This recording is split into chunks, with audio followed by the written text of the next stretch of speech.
Shalom, damai Kristus beserta kita. Hari ini kita akan melanjutkan kembali pembahasan kita mengenai dosa kata. Kita sudah sampai pada kata sebagai Janus word. Dan ini akan menjadi materi video tersulit untuk saya sampaikan. Karena selain banyak percabangan materi, saya juga sudah harus mulai menyingkap tabir dari dosa kata. Saya itu senang dengan sesuatu yang detail, saudara. Semakin detail berarti semakin kompleks. Dan itu menjadi sebuah paradoks bagi saya sendiri. Karena saya senang dengan penjelasan yang detail, maka saya juga senang menjelaskan dengan detail. Saya sadar bahwa firman Tuhan itu memang tidak pernah ada yang berdiri sendiri, tapi selalu kait-mengkait. Sebab Adonai itu sendiri tidak pernah menciptakan sesuatu dari ketiadaan, melainkan dari dirinya sendiri. Oleh sebab itu, kalau kita bicara tentang A, sudah pasti kita juga akan bicara tentang B, C, dan D. Perkara A belum selesai saya detailkan, saya sudah harus bicara ke B. Dan itu menyebalkan. Baik, kita mulai saja. Beshem Ha'af, Vehaben, Firwa HaKodes, Adonai Echad. Saudara-saudariku yang terkasih, sebelum kita melihat bagaimana Yesus menjadi sebuah dosa, kita akan ulang sejenak pada bagian hata sebagai antagonim. Kemarin PowerPoint yang bagian Imamat 4 ayat 3 saya lupa memasukkan teks Ibraninya. Padahal itu penting untuk kita bisa melihat sebuah pola. Ono wae sing ketinggalan. Padahal saya ingin cepat-cepat meninggalkan grammar. Karena saya sendiri sudah pusing dengan grammar. Oke, kita langsung menuju TKP.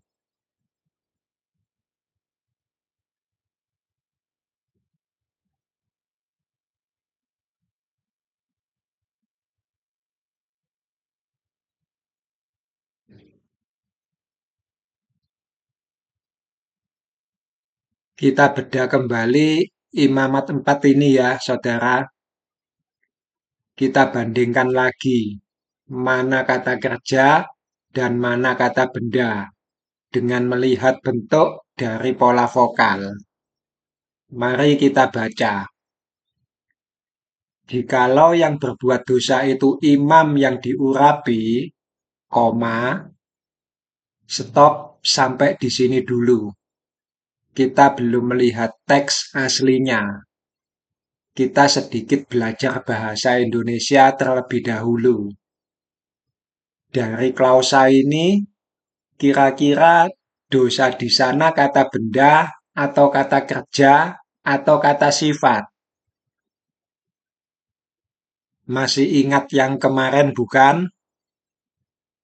Secara leksikal, dosa tetap kata benda. Tetapi secara sintaksis sudah merupakan kata kerja.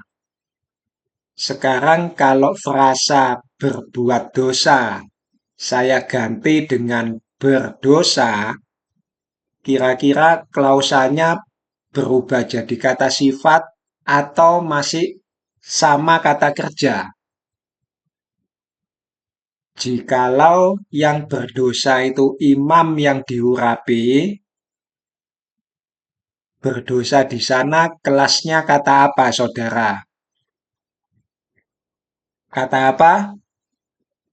Kata-katanya selangit. Tak antemi kowe ya. baru mulai wis kumat edane. Masih kata kerja. Sip, jos soros tenan. Jadi secara sintaksis, kita sudah punya rumus sebagai berikut. Jikalau adalah sebuah konjungsi yang berbuat dosa itu atau yang berdosa itu adalah sebuah subjek dalam bentuk frasa nomina, iman yang diurapi adalah predikat dalam bentuk frasa nomina. Sampai sini bisa dipahami ya, saudara.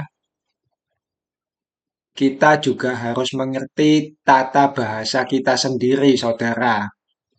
Jangan sampai kita mempelajari bahasa Ibrani, tapi bahasa kita sendiri tidak mengerti. Repot juga, my friend. Jadi tulisan tersebut belum atau bukan merupakan sebuah kalimat utuh. Oke, next slide please.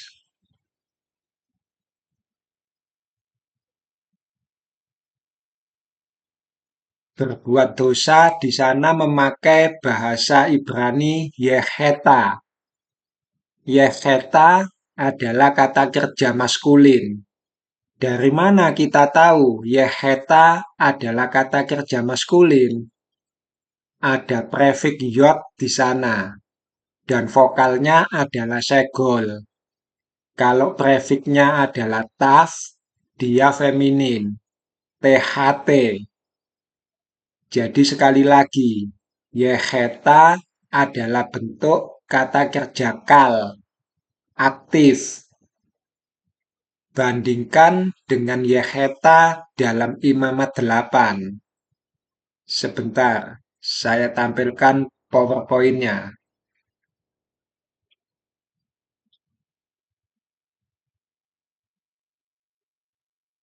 Nah, kalau yang ini bunyinya YHT.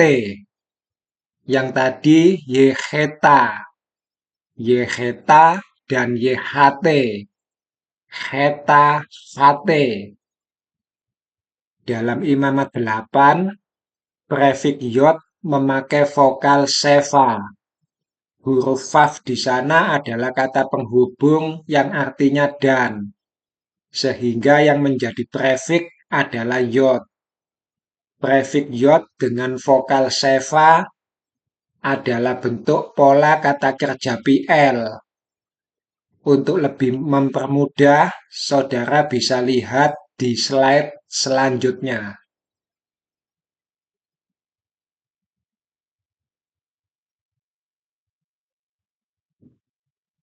Nah, itu ya. Bedanya yecheta dengan YHT. Yang satu bentuk kal, yang satu lagi bentuk PL. Kemarin sedikitnya sudah saya jelaskan, tapi saya lupa memasukkan teks Ibraninya, khususnya untuk yang Imamat 4 ayat 3.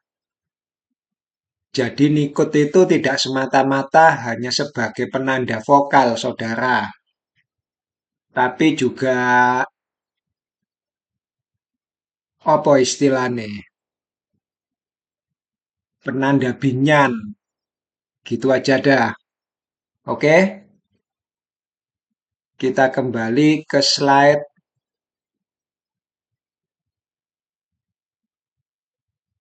nomor 3. Yecheta ini kata kerja bentuk kal. Jadi tidak mungkin bisa diartikan sebagai korban penghapus dosa. Pertanyaan selanjutnya, apa bisa diganti dengan meleset? Kan yecheta adalah kata kerja dari kosakata kata. Jawabannya adalah bisa. Kalau kita ganti dengan meleset, maka bunyi terjemahannya seperti ini. Jika yang meleset itu adalah imam yang diurapi, dan seterusnya, dan seterusnya, dan seterusnya. Sampai sini belum pusing kan? Kita lanjut pada hatato. Hatato adalah kata benda feminin. Dari mana kita tahu dia feminin? Kita lihat di slide nomor 6.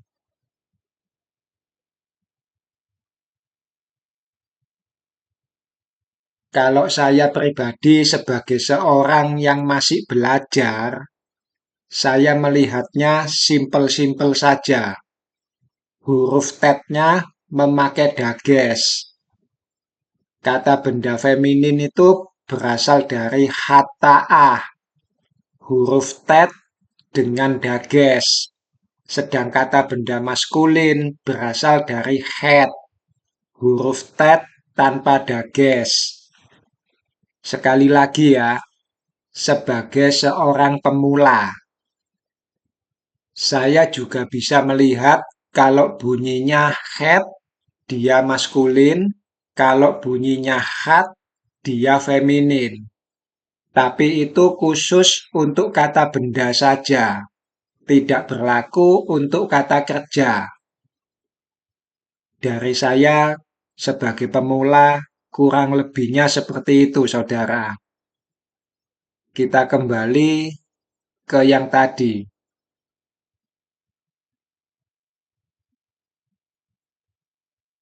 Nah, di sana ada dua kata benda.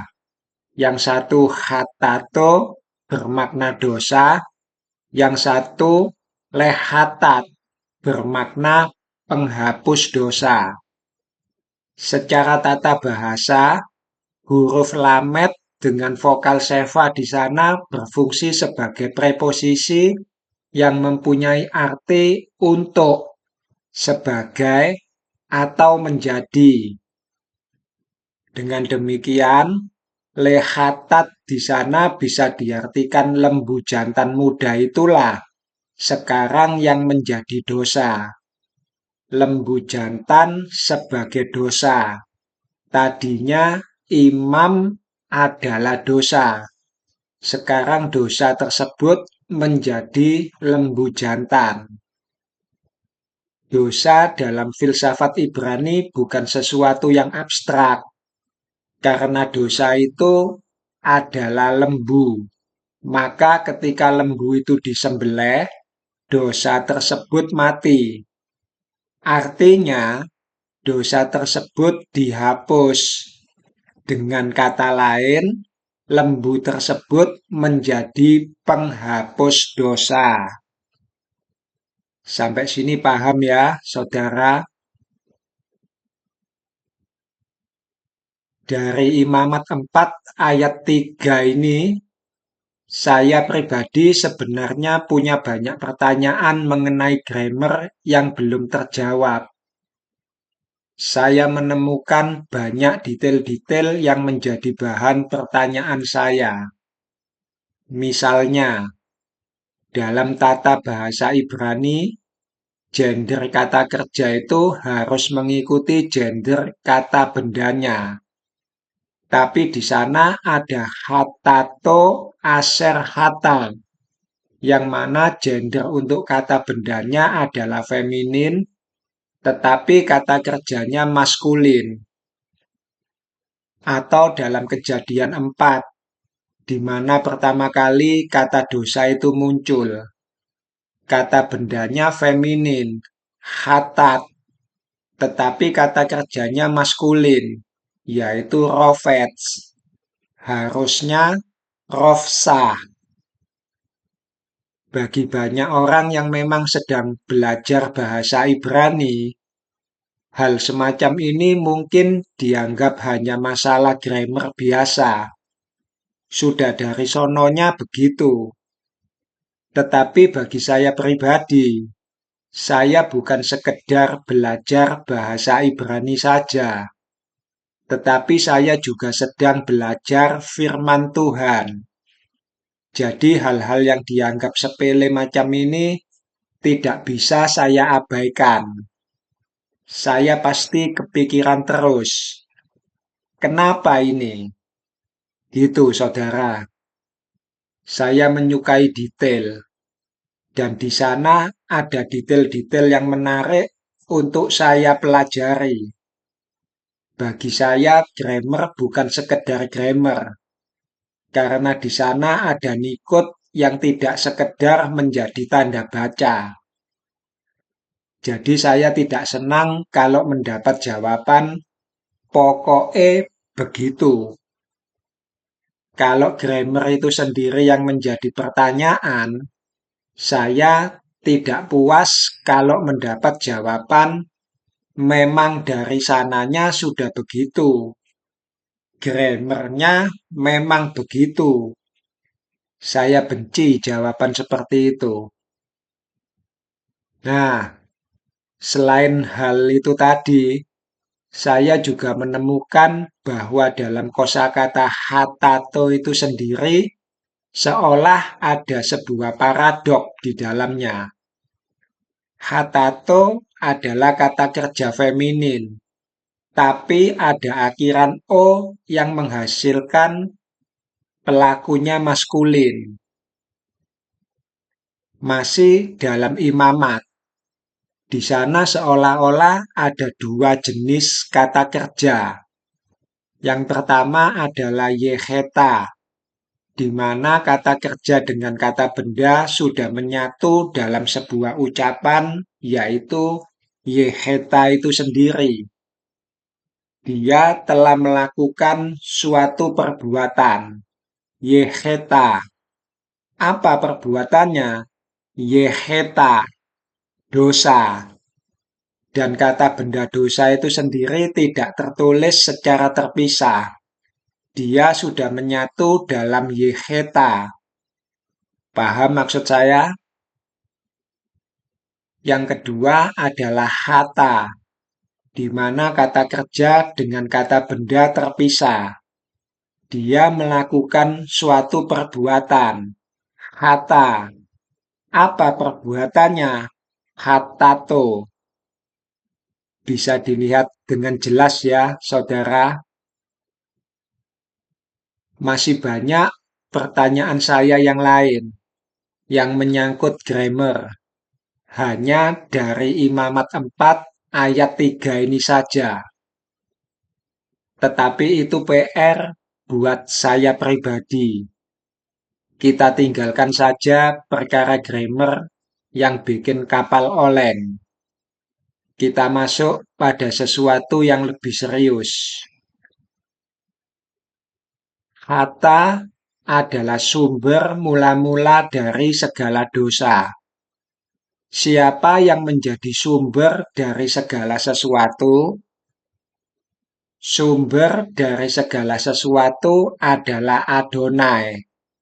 Maka dosa mula-mula tentu saja dilakukan oleh Adonai itu sendiri. Pertanyaan kita kemudian, apa yang menjadi dosa dari Adonai? Apa kata yang dilakukan oleh Adonai? Saya harus pelan-pelan di sini. Kita bicara permukaannya saja dulu ya, saudara. Untuk detailnya kita akan bahas dalam video seri mengenal Tuhan. Sebab di sini akan banyak percabangan materi. Kita lihat slide berikutnya.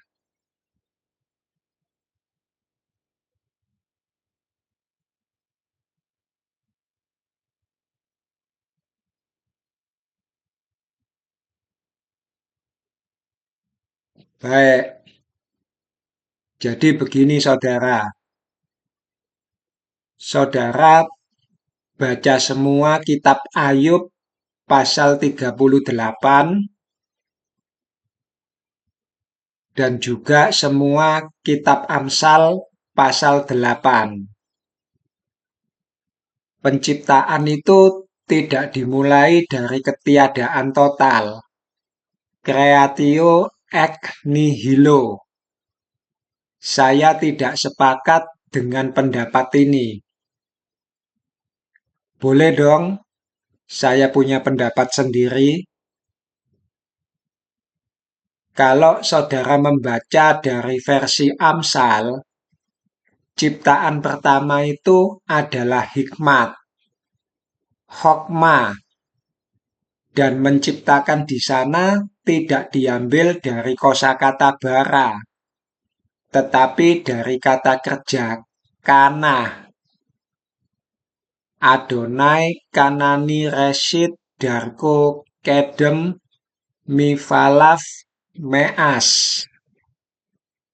Sekali lagi, penjelasan detailnya nanti ketika kita kembali melanjutkan materi kita mengenal Tuhan. Terakhir, sudah sampai seri ke-17 atau ke-18 kalau gak salah ingat. Sekarang anggap saja saya asal jeplak. Gak apa-apa.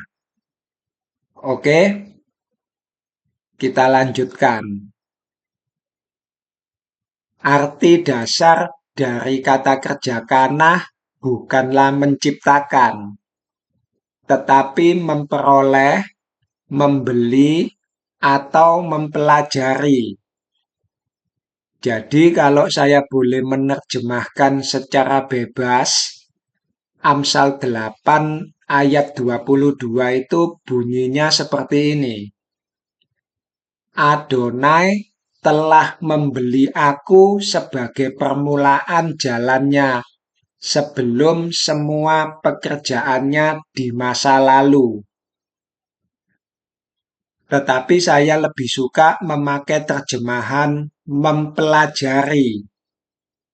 Adonai telah mempelajari aku sebagai permulaan jalannya sebelum semua pekerjaannya di masa lalu.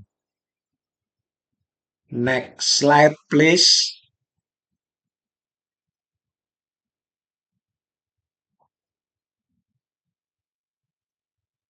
Saudara bisa membandingkan Kanani tadi dengan kitab Kejadian 14 ayat 19.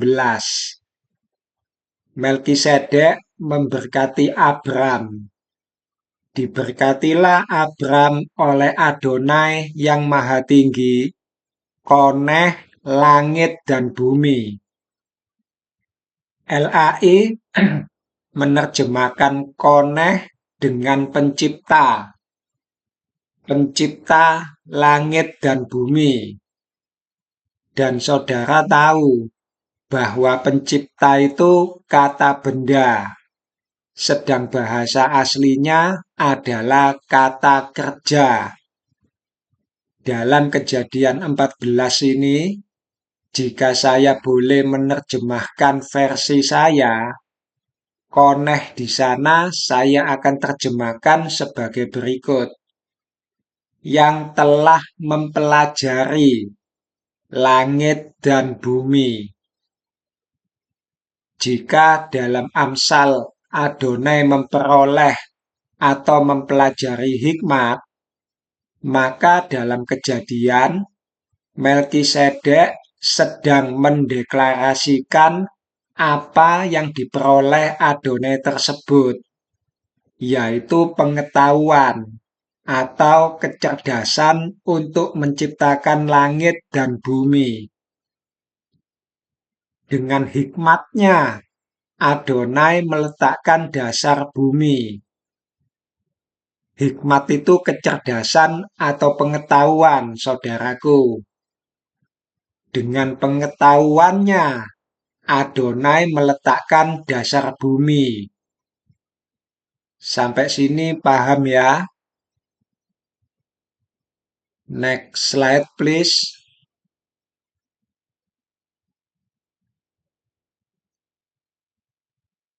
Belilah kebenaran. Emet keneh. Demikian juga dengan hikmat. Belilah juga hikmat. Rolelah didikan. Pelajarilah pengertian. Ada banyak kata kerja kanah dalam kitab Amsal. Saudara bisa mencari sendiri. Di sana saya tampilkan beberapa contoh saja, biar tambah mateng untuk mencerna apa yang dimaksud dengan kata kerja kanah. Bahkan dalam kitab Wahyu, kita diperintahkan untuk membeli emas yang dimurnikan dalam api, juga pakaian putih, dan minyak untuk melumas mata. Untuk yang satu ini penjelasannya nanti di video seri Mengenal Tuhan. Karena dalam kitab Wahyu ini saya hendak mendetailkan huruf per huruf piktogramnya. Jadi saudaraku, jika kita diperintahkan oleh Adonai untuk memperoleh hikmat, untuk membeli hikmat, atau untuk mempelajari hikmat, itu karena Adonai sendiri mempelajari hikmat. Dengan kata lain, Tuhan yang saya sembah juga belajar. Dia tidak memberi perintah dengan semena-mena. Sampai sini masih bisa diikuti ya. Saya akan lanjut ke slide berikutnya.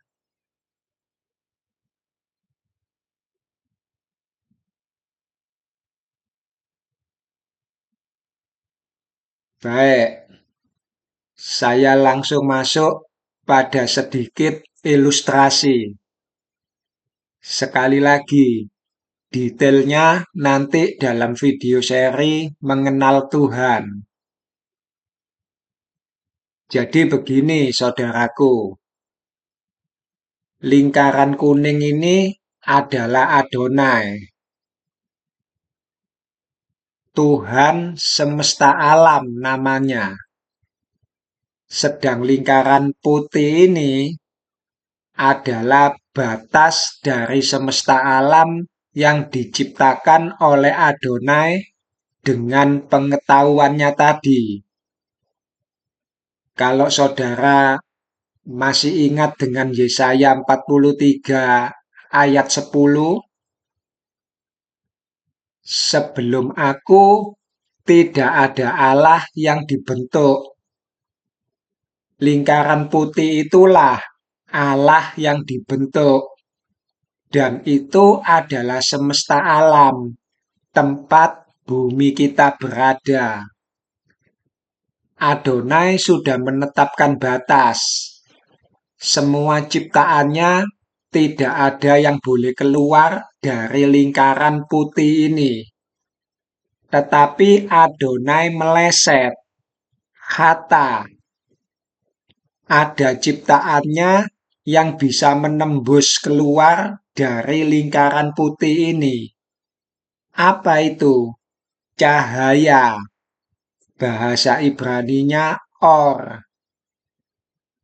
Perhatikan di layar monitor. Saya mau mengeluarkan cahaya tersebut.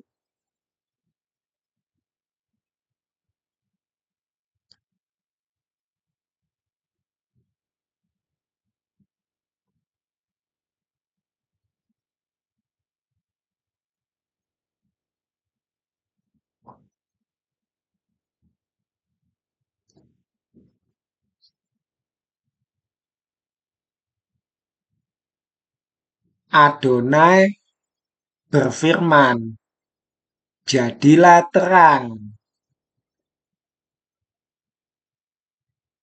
Maka terang jadi. Tapi dia keluar dari batas yang sudah ditetapkan oleh Adonai, yaitu garis putih ini. Maka cahaya itu sudah berdosa. Kata pertanyaan pembuka. Kenapa cahaya bisa menembus garis putih tersebut, saya sembunyikan lagi cahaya ini.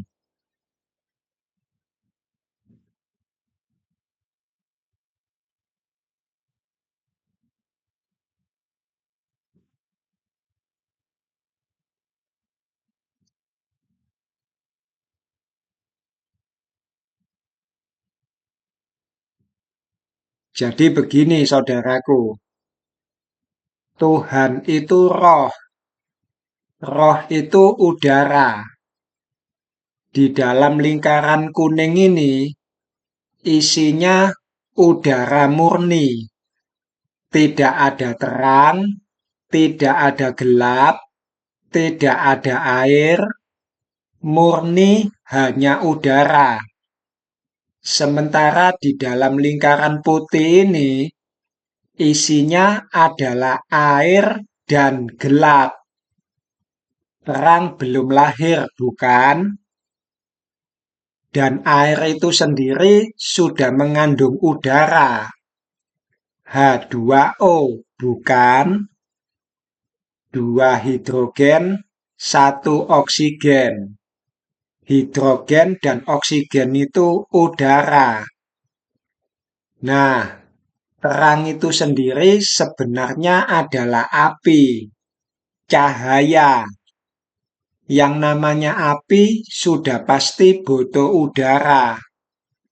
Begitu Adonai berfirman, "Keluarlah terang." Sebentar. Keluarlah terang. Terang keluar. Dan dia juga langsung nyamber udara murni yang ada di dalam lingkaran kuning ini. Sebab batas putih yang menahan air dan gelap itu sendiri juga adalah udara. Sampai sini apa bisa dimengerti?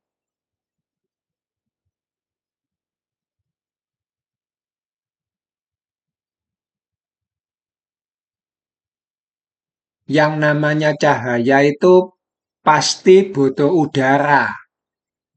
Lilin bisa menyala karena ada udara. Bahkan lampu listrik yang saudara colok di rumah itu pun ada udaranya. Ada gas yang disebut argon di dalamnya. Cahaya lampu tidak bisa hidup tanpa udara. Untuk detail perkara bola lampu, saudara bisa belajar lewat ilmu pengetahuan, fisika, kimia, whatever. Karena saya juga sudah pernah mengatakan hal tersebut, bahwa ilmu pengetahuan itu pun sebenarnya bicara tentang Tuhan. Sebab Tuhan itu adalah Daat. Bahasanya saja yang diputer-puter. Saudara-saudariku yang terkasih, setelah saudara mengetahui hal ini, bahwa Tuhan itu sebenarnya adalah memang udara, dan setelah saudara juga mengetahui bahwa Tuhan itu sebenarnya juga berdosa, apakah saudara kecewa dengan Tuhan?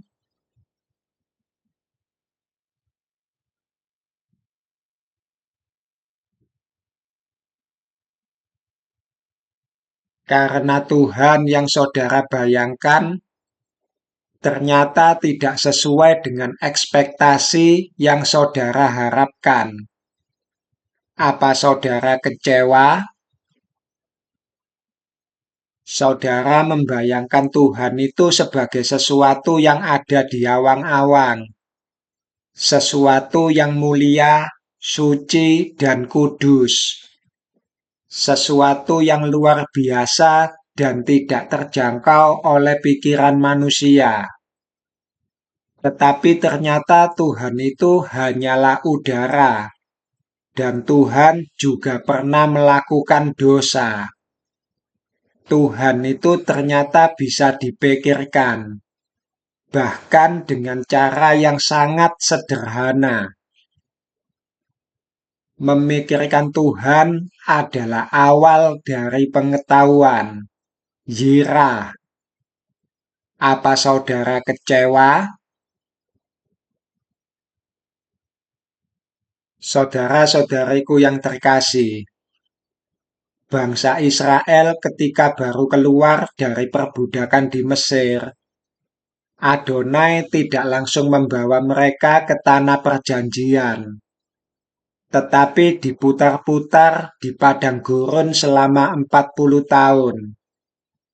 Adonai ingin supaya pola pikir mereka bersih dan tidak terkontaminasi lagi dengan dewa-dewi milik orang Mesir. Bagaimana kalau sekarang saya mengatakan hal yang sama pada kalian semua? Bahwa Adonai membawa kita untuk berputar-putar supaya pola pikir kita menjadi jernih, supaya tidak terkontaminasi dengan pikiran kita sendiri, dan berhenti memikirkan Tuhan yang sesuai dengan ekspektasi kita sendiri. Ingatlah dengan nasihat Rabi Saul dalam Roma 12 ayat 3. Janganlah kamu memikirkan hal-hal yang lebih tinggi daripada yang patut kamu pikirkan, tetapi hendaklah kamu berpikir begitu rupa, sehingga kamu menguasai diri menurut ukuran iman yang dikaruniakan Allah kepada kamu masing-masing. Tetapi apa yang kita lakukan selama ini? Kita mengabaikan nasihat ini. Sudah 2000 tahun pikiran kita dijajah oleh pemikiran Yunani. Buah dari pohon pengetahuan yang Adonai tempatkan di barat. Dan efek domino dari penjajahan logika ini diadopsi mentah-mentah oleh para teolog barat. Mereka mencoba membedah Adonai yang tidak terbatas dengan otak manusia yang terbatas. Dan hasilnya adalah dogma Trinitas, sebuah konsep yang mencoba menjabarkan Tuhan lewat kacamata kognitif barat yang justru menjauhkan kita dengan kesederhanaan iman Ibrani yang mula-mula. Iman Ibrani yang bergaul karib dengan Adonai yang esa. Adonai ingin kita melupakan itu semua, saudaraku. Dia membawa kita berputar-putar hari ini untuk mengikis habis doktrin-doktrin hasil rumusan manusia tersebut. Dan selama kita berputar-putar, bukankah Adonai juga memberikan kita Sabat? Tapi apa realita yang ada hari ini? Hari Sabat pun masih menjadi doktrin. Sabat tidak kita gunakan dengan baik dan benar untuk merenungkan siapa itu Adonai. Bahkan gereja Advent yang selama ini kita tahu berusaha keras untuk mengembalikan kesucian hari Sabat juga meleset dari esensinya. Sabat tidak digunakan sebagai ruang sakral untuk memikirkan Adonai, melainkan persis seperti orang Farisi di zaman Yesus.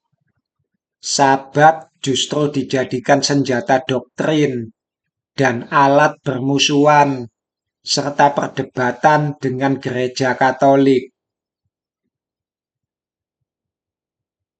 Saudara-saudariku yang terkasih, Adonai memberikan Sabat bukan untuk ajang perdebatan atau sebagai senjata doktrin. Tujuan Sabat hanya satu, supaya kita benar-benar diam, berhenti berputar-putar, dan mulai merenungkan siapa itu Adonai yang sebenarnya. Tinggalkanlah cara berpikir Barat dalam mengenal siapa itu Adonai. Sebab Yesus sendiri telah berkata, Tuhan itu roh. Dan pola pikir Ibrani itu memang sesuatu yang konkret, bukan sesuatu yang jauh di awang-awang. Dan sekarang saya bertanya, apa saudara kecewa ketika mengetahui bahwa Adonai itu adalah udara? Apa saudara kecewa ketika mengetahui bahwa Adonai juga berdosa?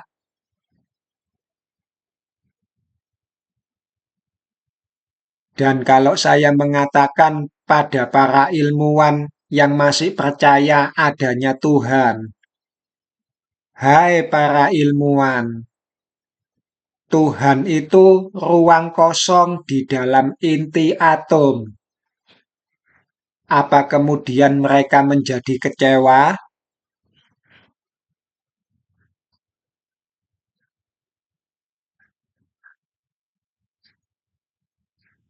Saya sulit untuk meneruskan kata-kata saya, saudaraku. Mohon maaf, saya akhiri saja sampai di sini. Besem Haaf, Vehaben, Veruah HaKodes, Adonai Echad. Shalom.